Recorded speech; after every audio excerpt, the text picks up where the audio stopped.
We are really excited to have you today on our Google Hangout.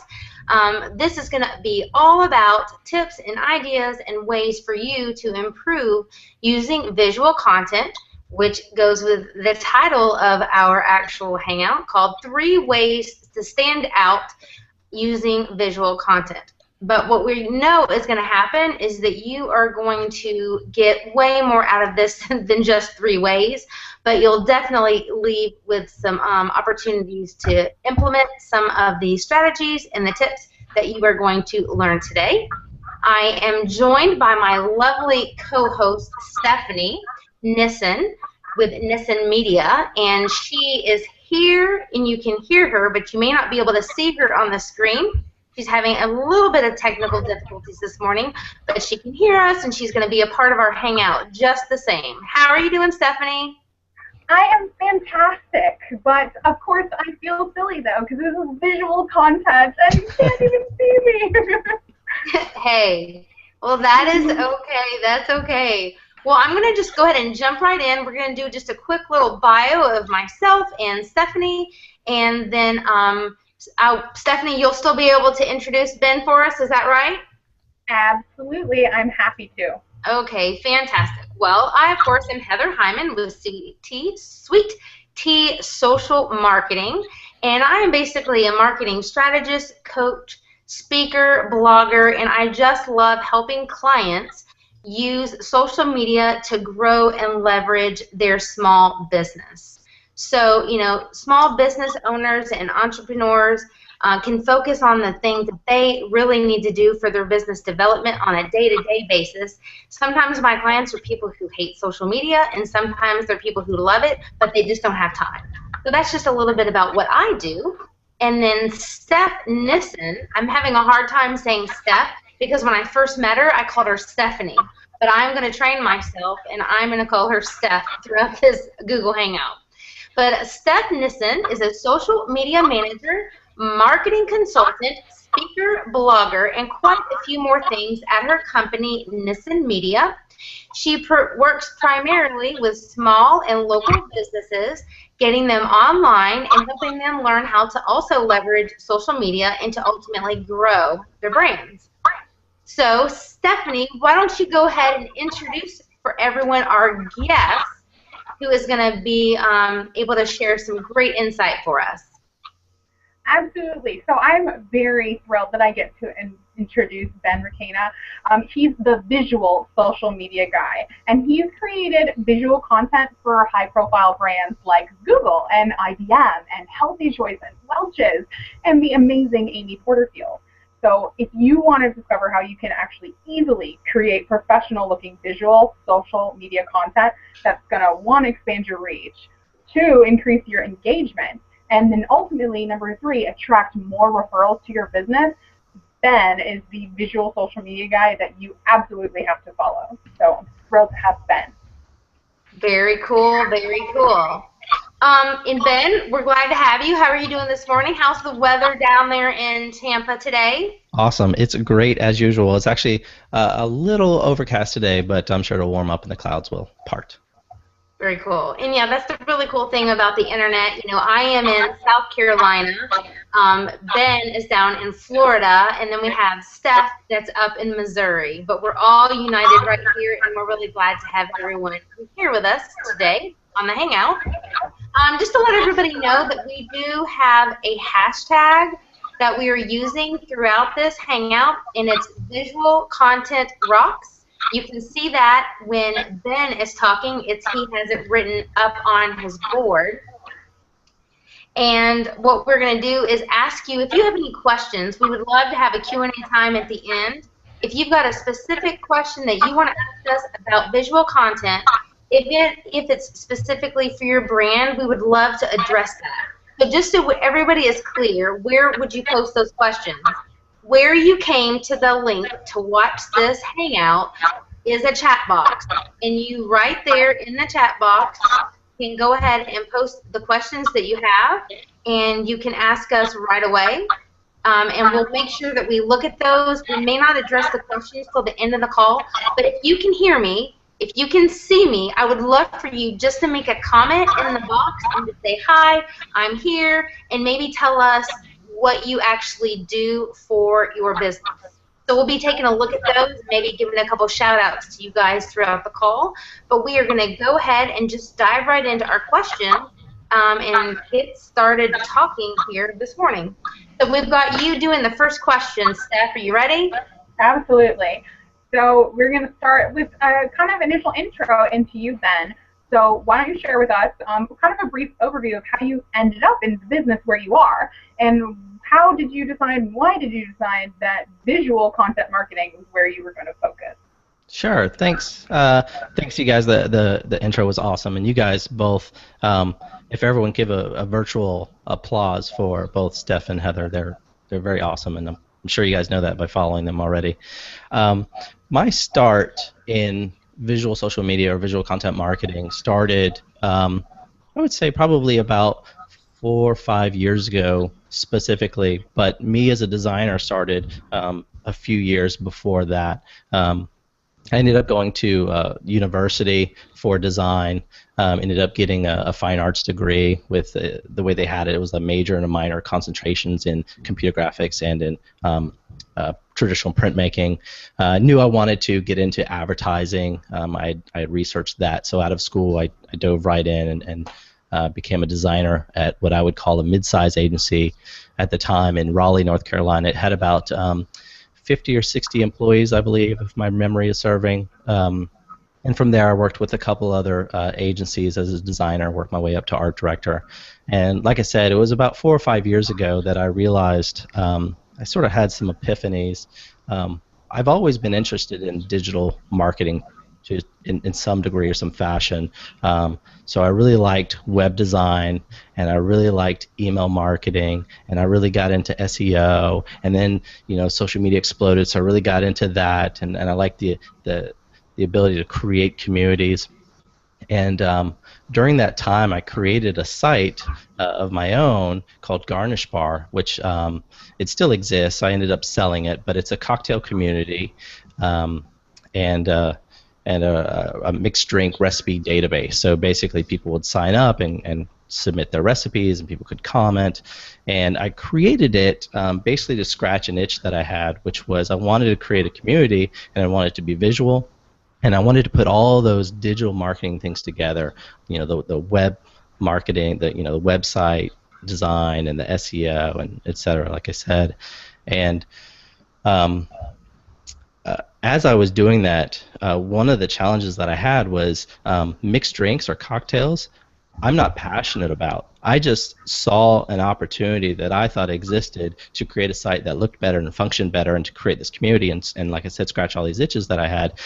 So I ended up selling it because I wasn't passionate about it, so it was really hard for me to grow. I enjoyed experimenting and dabbling with the visuals and the marketing part of it, but I decided to get out of that. But what I realized from that was I was pretty good at this stuff, and I really, really enjoyed it, and I needed to find something that I was passionate about to put all those together. And there was one day specifically I remember in the last agency I was working at where a coworker of mine, her name is Lylan. Yeah, Lylan. If she sees this, I know it's going to be recorded. I don't even know if she knows the story, but she came into our area, the creative department area, and she had a broken heel on her shoe, on her high heels. And she came in and she said, can you guys help me fix this? In the creative department, we had a comping table where we had, knives and staples and glues and papers and all these things where we had to sometimes be creative and build things. And nobody in our area of like 5 or 6 people responded. I guess they were too busy, I'm sure, but no one responded. Jumped up and said, "Yeah, I'll fix it." And I was like, "I'll do it. Yeah, give me the shoe. Let's go back here." And I fixed it, and I felt really good that I was able to fix that problem. But then watching her walk away, excited and happy about what I was able to do, made me realize that what I really enjoyed and what I was passionate about, and I know this is going to come off cliche because a lot of people say this, is that I really enjoyed helping people solve their problems. And the way that I could do that the best wasn't necessarily being a shoe cobbler like I was that day, but it was by using the expertise that I had, which was in design and specifically visual content marketing or visual social media marketing. So all of that story, just to get to today, where I'm here speaking with you guys and hopefully helping you guys with any challenges you might have. So that's my long-winded story on how I got here. Okay, well that's okay. And I love the visual reminder of the hashtag that you have behind you that says visual content rocks. And you can take pictures throughout this hangout. You can tweet questions using that hashtag. We will be looking on Twitter and we will be looking on Google Plus on the actual page where you guys can post any questions or comments or insight that you have. So what we're going to do is we're just go ahead and dive right in here and just pick your brain. That's one thing we love about these Google Hangouts. We get to take you, Ben, and just really dive right into this. So here's our first question that we have for you. What is visual content and why is it so valuable? Why is everybody talking about it? Sure. So visual content is essentially what it sounds like. I don't think we need to get too specific or too semantic about exactly what it is. Basically, it's marketing your business with content, specifically content that's a little more visual in nature. Businesses have been using content as a means of marketing themselves for decades, maybe hundreds of years, generations. I don't know. I mean, it's something that people have done or businesses have done for a long time, and they certainly used visuals to a certain aspect.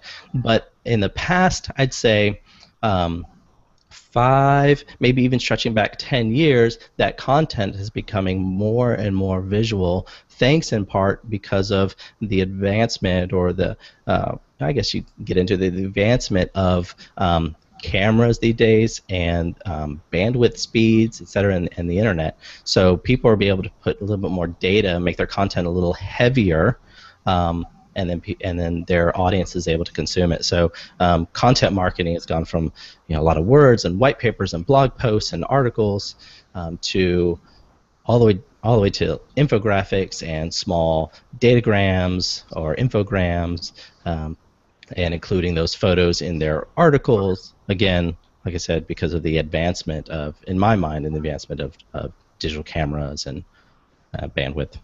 Right. And I mean, I used to be a school teacher, and I mean, we all know that different people learn differently.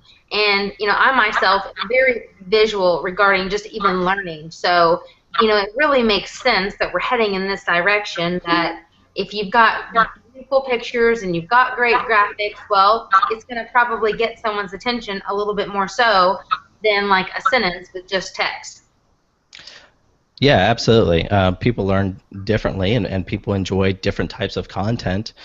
Visual content, like I said, has been around for a very long time, but being able to get that in front of people in a large way and creating a lot of content is something that I think in the past 10 years has really boomed and blossomed. I have a few stats here, and before I say these stats, I want to preference that I have a hard time when people say stats and they don't give a source. It makes it really hard for me. I'm a really research-driven guy. I want to know where these came from and what the study was that determined that, because I don't want to tell you guys or anybody I'm working with or helping a stat that might be false or doesn't really relate to their business necessarily. Right. So I've got a handful of stats here, and I have some sources. So I'm not going to mention sources now necessarily. Maybe just rattle off where they came from. But if anybody is like me watching this and would like the sources, I can provide those as well. So 2/3 of posts on social media are visual, and that was by a Citrix study, which I think is astounding these days. 2/3 of the posts on social media are visual. One of the reasons that a lot of social media posts are becoming more visual is because people are engaging with them a lot more than text. And I think a part of that is, this is just a theory, is that previously a lot of the posts were textual, just words, which is great and fine. I love words. I love copywriters. Right. But when people start introducing visuals, it's something new. It's something different. Those visuals also carry you know how they say a picture's worth 1,000 words. It's cliche in my industry to say that, but I know I said it. But it's kind of true, right? Like you can show somebody a baseball, and then you can say the word baseball, and the picture shows that it's scuffed up, or the context it's in, the environment it's in, or if it, I don't know. There's just a lot more that you can get in a picture than if you were to describe it, and it takes a little bit more time to describe it.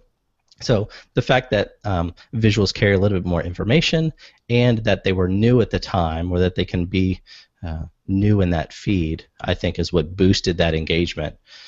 Here's another stat. Half of all internet users have reposted a photo, video that they found online, a photo or video that they found online, and that's from a Pew study in 2013. A lot of the stats that I'm finding and that I may say come from a date range between 2011 and 2014-ish. And again, that's because I believe that in the past 5 or 10 years that visual has exploded, and that's when you start getting researchers and studies start coming out about this stuff. Content with images get 94% more views. So now we start getting into why people should start using visuals in their social media marketing or the visual content marketing. You start getting studies like this where you realize that it's not just us, you and I, Heather and Stephanie, and other social media marketers saying that visuals are getting more engagement. You just have to trust us. But you have studies like this that say, no, content with images gets 94% more views. And again, I think that's because they look a little more disruptive in that feed. They grab your attention a little bit better. And then here's another one. Tweets with images get 150% more retweets. That was a little research study that Buffer app did, which is a great app to use, and we can get into later. Yeah, so tweets with images get 150% more retweets. Here's another one. Images beat out hashtags and usernames as being considered most important factor in optimal social media content.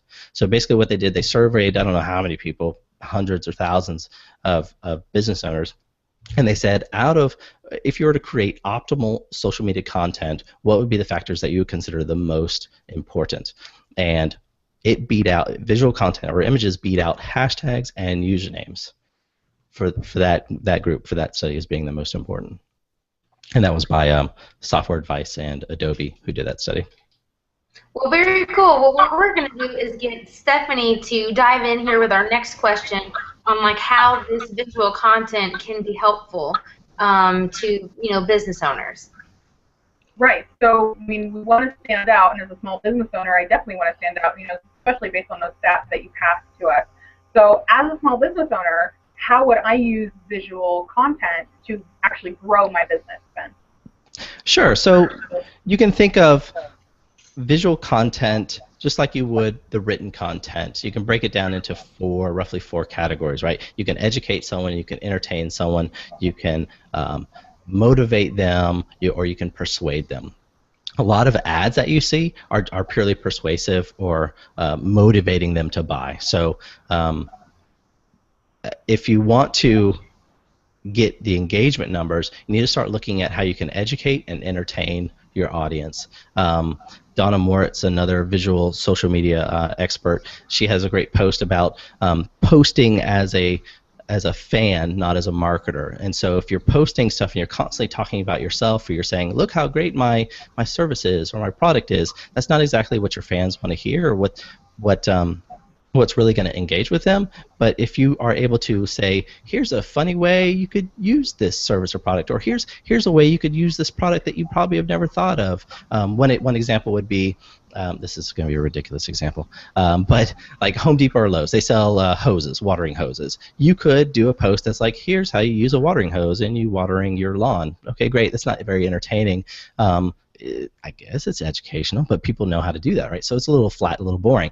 But what if you took that hose and you said, you could use the hose to draw out your flower beds, and it curves and waves, and then you can use that to lay flour down and draw out your flower beds before you go to dig. That kind of stuff is a little more interesting. So the way that I would suggest that small businesses use visual content is think about the written content that they're currently producing and see if there's a way that they can make it either entertaining and educational, but in a visual way. Yes, we have Kathy has said, and she tweeted this for you, Ben. She says, optimal social media content needs to be visual, says Ben. Good stuff. Yeah, thank you. Stephanie, do you have anything to add kind of to what Ben was saying regarding how, the visual can actually help the small business owner? Absolutely. So, I mean, when it comes to visual content, there are, like Ben said, there are so many different things that we can use it to do, whether that's persuading or motivating. So, I really see that a lot of businesses kind of get stuck in a rut. That all I want you to do with social media is I want you to buy my stuff. So you have to remember that we need to provide value, and that's something that visual content lets us do. For example, I'm working with a telecommunications company, and we've started doing a word of the day, and using a little picture graphic that says VoIP word of the day, because in a very technical universe, it can be difficult. You may not know what all these words mean, so we're decoding VoIP one word at a time. So that content are getting shared, by their employees and then by people who are like, I have no idea what that word means. So you can use it to educate people and entertain, and there are so many avenues that we can really utilize here in visual content. So you gotta think outside the box a little bit so that it does grab somebody's attention. Because there are tons of photos and there are tons of videos going out. So what are you gonna do to stand out? What unique thing can you bring to the table? Mm-hmm. Well, that leads us into our next question, Ben, we have for you. And we've got some questions coming in, everybody. We really appreciate that, and we are going to look forward to getting to those questions here at the end of the Hangout. So keep those questions coming in. But what we have for you now, Ben, is what tools do you recommend someone use that just might be getting started to work on a visual strategy? Sure. So there's a bunch of tools out there to allow you to create visual content already, and they're only getting better with the advent of better technology. And like I said, with increased bandwidth, we're allowed to upload and download bigger files. So one place that a lot of people, I think, forget to even think about, and it's not a tool that I use often, only because I'm a professional designer and I have access to other tools, but I've heard a lot of people have good success using PowerPoint. There, I said it. I'm gonna get hammered by my design community, but I've heard people are able to use PowerPoint and to create their images and then export them that way. So if you already have Microsoft Office, and most people in a business setting do, that's one place where you can start.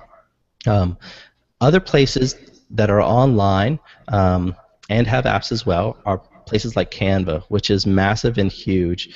It's super easy to use. It has a great tutorials, a lot of design resources, and I don't know if you guys are familiar with Canva, but basically you sign in and it has pre-sized templates that you can use, and then you can pull in pre-designed Word graphics or Word layouts, text layouts, and then you can modify that text so it keeps a similar look and feel. And then you can change colors, obviously, and change out background images, and then you save and export, or go straight from Canva to your social profiles like Facebook and Twitter.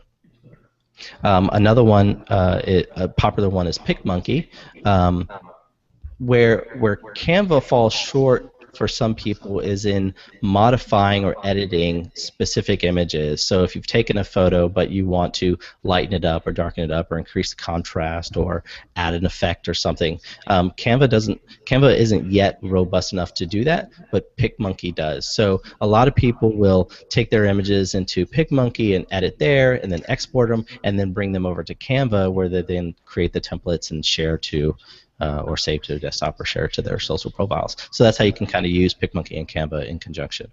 On top of that, because of our smartphones, our mobile devices, there's tons of apps out there. WordSwag is a real popular one where you bring in your picture, you bring in a text overlay, you can modify that text and export again.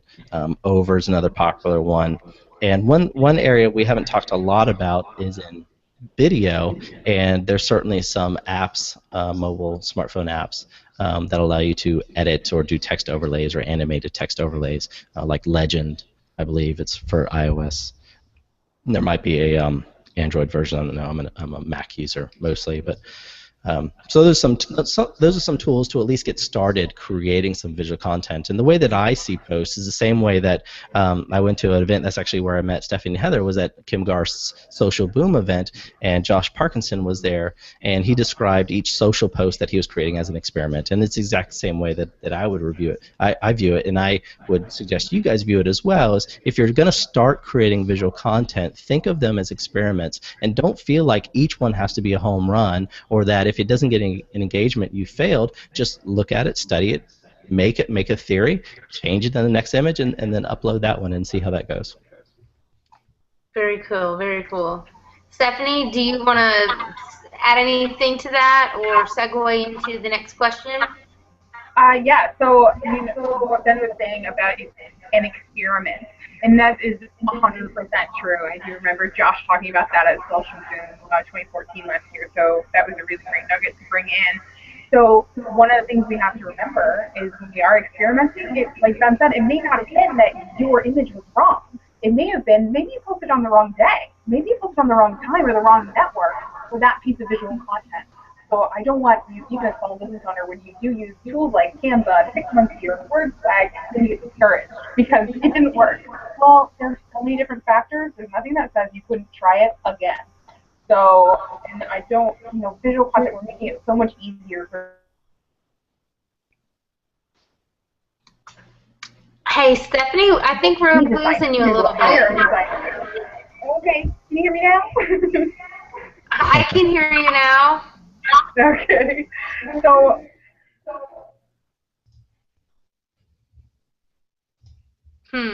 Okay. Are you there? Yeah. What I want to know, and I think even Colby on the Hangout page, she asked the same question that we're going to cover. For what is currently really working in visual content on social media in general, but then also, Ben, what's working for you personally? What experiments have you tried that worked really well? Sure. So what is currently really working in visual content on social media in general, and what is working for me personally? I'm gonna answer that in reverse and attempt to answer what's working for me personally. And it's going to sound like a non-answer at first, and I apologize. A lot of the work that I do is for other agencies. I'm a freelance or independent designer, and a lot of my clients are mid-sized to large agencies. So a lot of the content that I create, unfortunately, I'm not able to share. It's just sort of frowned upon for a contractor to take credit for something that they got paid by an agency who got paid by a client to do. It's just a few steps away. So I try not to share a lot of that, but I can describe it.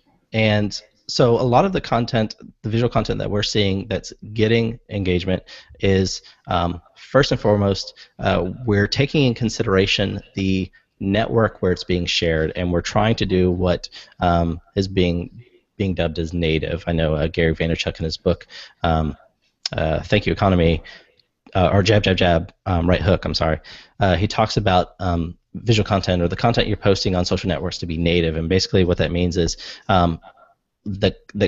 think about your audience's expectations for the content they are expecting to see on that social network. So Instagram, for example, was built to be a little more slice of life and in the moment.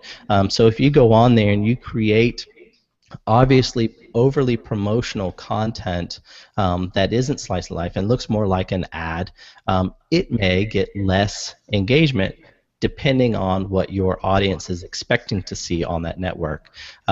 So you got to think about what they're expecting to see on Facebook, what they're expecting to see on Instagram, and what they're expecting to see on Pinterest or whatever network you're using, and make sure that you're creating content that your audience is expecting to see and will engage with. And all audiences are going to be different. Even though the Instagram started as sort of a slice of life network, your audience may expect to see promotional ads or quote graphics or things like that. So it's all about what your audience expectations, what your audience considers native, not necessarily what the platform was created originally for. So it's kind of a little nuance there. One thing we're seeing huge engagement with is video, and I think that's only going to boom as well. But I caution, someone could have said the same thing several years ago about images, and I'm sure they did, where it said, "Oh, images are huge. Just post images. You get all the engagement in the world." But we're going to hit a point, like a saturation point, where all that we see in our feed is images because everyone's trying to copy or jumping on this trend of creating images. And so then the engagement numbers come down. One really, really easy and very popular thing for people to do, and you can certainly try it out as well, is to create a quote graphic. So basically just an image with a nice inspirational quote on it. You'll see hundreds of these if you haven't already on almost every social network out there. They're just so easy to create, especially with tools like Canva and PicMonkey and mobile apps like WordSwag and Over. And they do get engagement, but the more of those that are created, in my opinion, in my theory, the more of those that are created and shared, the value of those will start to drop, and the engagement numbers will start to drop because people will have seen them. And so then you're going to have to do something a little new or a little better or a little different. And I think that's kind of where we're at with video, where people are starting to jump on video, and there's more apps coming out to make video creation easier. And when we hit that saturation point, you're going to start seeing the engagement numbers of that drop. So another area where we're seeing a lot of success is purely making a mix of our content. Don't put all of your eggs in the visual content bucket. Don't put them all in the video content bucket. You've got to spread that out, especially on networks like Facebook, where they're always adjusting that algorithm, and they're going to penalize if you have too many images or too many text posts or what. I don't know their algorithm. I don't know if many people do, but they're always adjusting it, playing with it. So I would say is keep that, keep your posts mixed. Mix it up. If you're, do a text post, do a visual post, do a video post. Certainly, it's a little bit harder on networks like Instagram, but they're not. It's all going to be images or images and videos. You can also mix that up as well. So, those are some areas that we're seeing some success in. That's really awesome. Thanks for sharing that, Ben. And I definitely want to, echo that sentiment. Mix it up, change it up, use all kinds of different content. So we've learned a lot about some really cool things just on this, Hangout. So Ben, I want to implement some of the things that I've heard, but maybe either I don't have the budget to hire an amazing designer like you, or I don't have the time for this. What are some of the things I need to consider if I'm going to outsource and have someone else create my visual content? What kind of tips did you provide to that person? Sure. So if you're going to outsource your stuff, there's some resources where you can find designers or outsource your stuff to, and I'll mention those in a bit. But before you get into diving into those places and saying, hey, can you create images for me or visual content for me, I would recommend that you guys get your visual brand together, like organize it, and organize your thoughts around what kind of content you want to create. If you just go out there and say, hey, can you create some images for me, imagine the response you're going to get. They're going to ask you a bunch of questions. Okay, what kind of images you want, what's the theme, what's the content, what's the context, where's it posting, do you have a logo, what are your brand colors? So if you can limit those questions or pre-answer those questions for anybody that you go reach out to create images for you, you're going to save a lot of time, a lot of heartache, and potentially a lot of money. So get your visual brand in order. Create a folder on your computer and name it. Here's my logos, and then create a text doc and say, here are all my color palette. And if you don't have those, then fine. Then you know where you need to start. Then when you reach out to the designer, say, hey, I need a logo, or let's look at defining what my brand colors are, or my typography, my font choices, etc. Once you have that stuff organized, then I think is the right time to then reach out and look for outsourcing your visual content. And here are some sources. I'm going to start with the cheapest ones, the least expensive. Although, as a professional designer, I don't really like these, and I'll try and explain why. One place a lot of people start is at Fiverr, Fiverr. I think that's it, Fiverr.com. Originally started out as a place where people can offer gigs, as they call them, for $5. So if you wanted something done, it usually just costs you $5.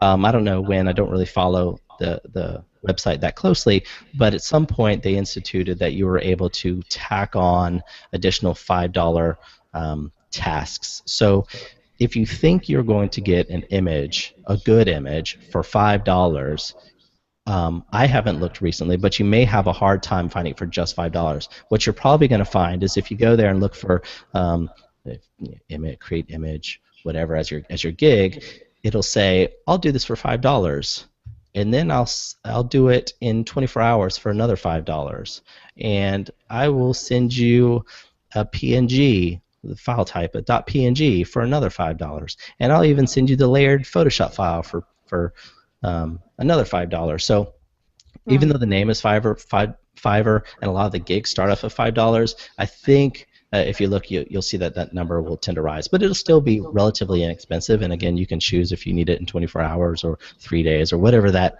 person is hosting those gigs for. So the price isn't just $5.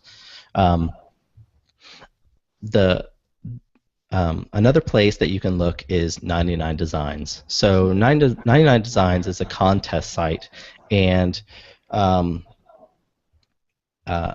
I forget the price point, but I believe the people who are creating the contest, like you would create a contest, you say, hey, I want visual content designed, and the winning designer will get $300 or $200, or you could say I need 10 or 15 images. You can batch them all together, and then you'll have a bunch of designers submit designs competing for that contest price, that amount that you set.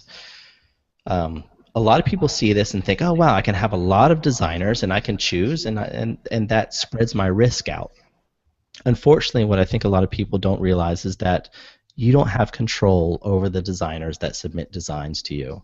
So if you have 10 options that are really poor, then you have 10 really poorly designed options. Just because a lot of designers are contributing doesn't mean a lot of good designers are contributing. So just a word of caution there with 99 Designs. Although some people have had pretty good success, just make sure you look at the reviews and you set your contest price accordingly. Another place that you can look is on Odesk or Elance. These are true job boards. You post your job, what you need, you put in a description, you put in your budget range, and people will submit bids. In my experience, a lot of the people on Odesk and Elance are overseas, which is totally fine. They're able to work for lower amounts just because of the cost of living in their countries and locations. So you're able to get a little bit of a better deal. But if you work on something, or if you need an image that is has local nuances, like one of my clients has it's fairly political, like a lobbying group. I wouldn't feel comfortable with them outsourcing that, because that person in another country may not understand the political nuances that they're dealing with, and be able to design accordingly for that. So again, just something to think about for Odesk and Elance. What I would recommend, my recommendation is, first, try to do it yourself. Even if you think you don't have the skill or don't have the time, Canva makes it super, super easy to do and very quick, and there's certainly some tips to speed that up, like batching, like doing all your images at one time. It's called batching. Those types of things can really help it. But if there's a case where you really can't do it, then look locally. Look at if there's any local universities that offer design programs, and reach out to the professors and say, hey, I have a freelance job. I don't know if you have any students that do freelance that you would recommend. Another place to look online is a design community called Dribble, D-R-I with 3 B's, so B-B-B-L-E. Design community is called Show and Tell for Designers. Look on there. Find a designer that has a style that you really like, and then reach out to them and say, hey, this is what I'm meeting. What would you charge? And that way you can control the quality and who's working. Very different than on 99 Designs, where you can't control the designers that are contributing. Okay, very good. Well, it looks like you gave some really great suggestions and resources. And of course, we know that you work as a freelancer and help people with their visual content, but you also give out some pros and cons, but some resources that are definitely out there. And some of those websites that someone who's not familiar with them, Canva, PicMonkey, Fiverr, I posted those links below on this actual page. So feel free to see those if anyone wants to check those out. I know that Stephanie addressed one of the questions earlier, but I did want to pull up and ask you another question as we're kind of getting here towards the end of our hangout. Kathy is from Florida, and she said, I'd love to get Ben's opinion on the rise of the live streaming social app, such as Meerkat or Periscope. So what are your thoughts on that regarding the visual world? Yes, live streaming is awesome. It's not relatively new, although Periscope and Meerkat are. There have been some other services that have attempted live streaming. You can debate if they were too soon or just weren't well done or well integrated. But live streaming is great, and one way that you can use live streaming, and I think Guy Kawasaki does it great, and so does Gary Vaynerchuk, is use it as a behind-the-scenes sort of thing. So Guy Kawasaki is always going to places and having interviews, or as a brand ambassador for Canva. He's going around and he'll bring up Meerkat or Periscope and he'll say, check it out, I'm over here in NBC Studios in the green room. And he'll have a little bit of a conversation with his audience that way. Gary does the same thing for his he does his Ask Gary videos. He'll bring up Meerkat or Periscope and he'll have a conversation with his audience there before he's taping or while he's taping. It's a little behind the scenes. So that's where I think one of the benefits of the live streaming is with behind the scenes. Okay. Very cool. Now, Stephanie, did you see any other questions that I overlooked because I didn't want to miss anything? So I think we covered the questions from the Hangout page, and I didn't see any new ones come through on Twitter. So I think we're good, unless anybody had a last minute one they wanted to jump in. We're good to go there. Okay. That sounds great. Well, what we'd like to do is just to make sure that everybody who is listening today or watching this will be recorded and this will be available on YouTube, is to really know how to stay connected with either myself or Steph or Ben to help you with your visual needs that you may have, or as well as your social media. So Stephanie, would you like to share with everybody who sees this video a special offer that you may have available for them? Absolutely. So I love that we do this because I get to then take this conversation from just us hanging out together to actually talking with some of our listeners. So what I'm offering today is actually a social media audit on one social network of your choice. Whether if you are awesome at Facebook, maybe you don't need some insight there, but maybe you're new to Instagram. And I'm not really sure what I'm supposed to be doing with this. I'm kind of throwing things at this kind of wall and feed of photos. So I'm offering an audit. So I will take a look at what you're doing on your social network and give you feedback. We'll chat on the phone or even do a video chat, kind of like we're doing on the Hangout, but I promise you'll actually be able to see me. So I'm doing a social media audit on the social network of your choice for $47. So if you are interested in that and you want to talk to me even more about it before you decide, you can email me. It's contact, CONTACT, at nissenmedia.net. Nissen is N-I-S-S-E-N, almost like Nissan. So contact at nissenmedia.net if you're interested in that, and then you can chat some more about it and see what you need. So I know Heather has a great offer too. What do you have, Heather?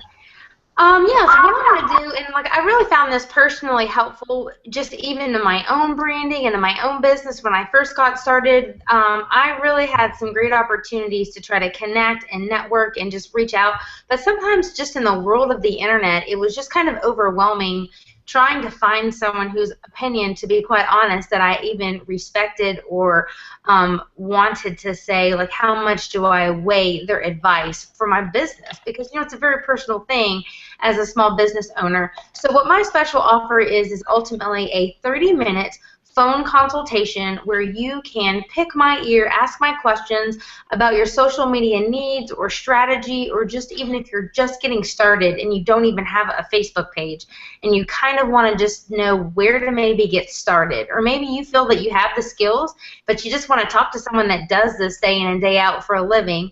I'm offering that 30-minute phone consultation for a special price of $20. So that's a 50% off price break. And any of these special offers for myself, for Stephanie, or for Ben, who's going to be next, just use the code VisualContentRocks when you reach out to us. And we're going to make sure that we post here in the comment section the way that you can reach out to us and our contact information as well. So if that is a good fit for anybody, I would love to connect with you. And Ben, share with everybody what it is that you have to offer them.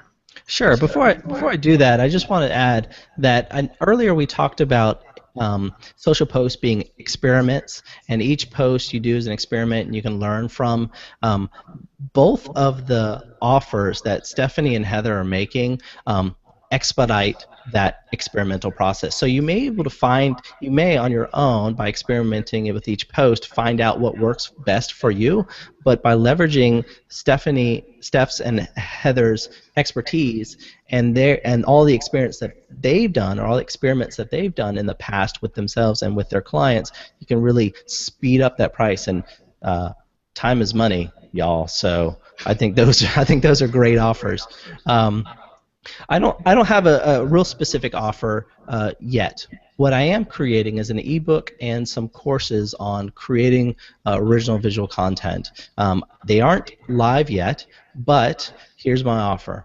If you guys subscribe to my newsletter, just go to benrequena.com/free. I'll give you a free visual social media cheat sheet. And anyone who subscribed to my email list, I will give free access to both the ebook and the courses when they are completed and live. So that's my offer. Very cool, very cool. So that's very gracious and generous. And like I said, when you find someone that you enjoy the value and the content and the information that they have, get on their e-newsletter list. Because at the end of the day, you and I both know that we've gotten emails from people that, maybe after one or two, like, we're not interested.